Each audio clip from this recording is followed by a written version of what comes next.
વલસાડના ધરમપુર ચોકડી વિસ્તારમાં પ્રેમ સંબંધની શંકાએ પત્નીના પિતરાઈ ભાઈની હત્યા કરનારા બે ઝડપાયા।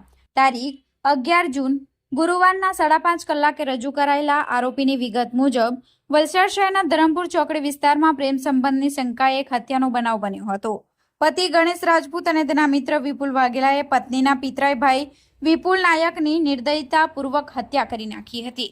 આ ઘટના 9 જૂનની રાત્રે બની હતી, જે મામલે વલસાડ સિટી પોલીસે ગણતરીના કલાકોમાં બંને આરોપીઓની ધરપકડ કરી છે।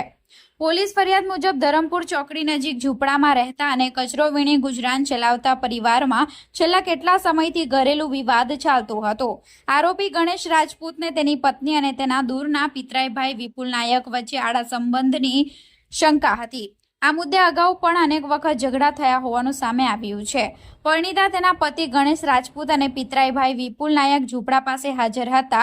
આ દરમિયાન સંબંધોની શંકાને લઈ ફરી એકવાર બોલાચાલી શરૂ થઈ હતી।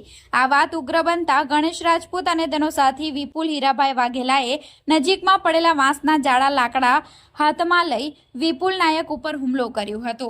બંને આરોપીઓએ વિપુલ નાયકને માથા સહિત શરીરના વિવિધ ભાગોમાં આડેધડ ફટકા માર્યા હતા, જેના કારણે તે ગંભીર રીતે ઘવાયો હતો।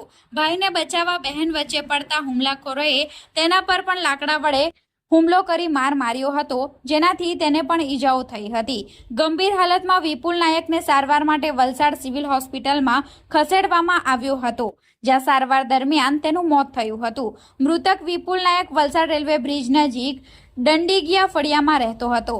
પરિણીતાએ સિટી પોલીસ મથકે ફરિયાદ નોંધાવતા પોલીસે તાત્કાલિક ધોરણે તપાસ હાથ ધરી આરોપી ગણેશ રાજપૂત અને તેના સાથી વિપુલ વાઘેલાની ગણતરીના કલાકોમાં ઝડપી પાડ્યા હતા। પોલીસે બંને આરોપીઓ સામે હત્યા અને ઈજા પહોંચાડવા સહિતની વિવિધ કલમો હેઠળ ગુનો નોંધી વધુ તપાસ હાથ ધરી છે।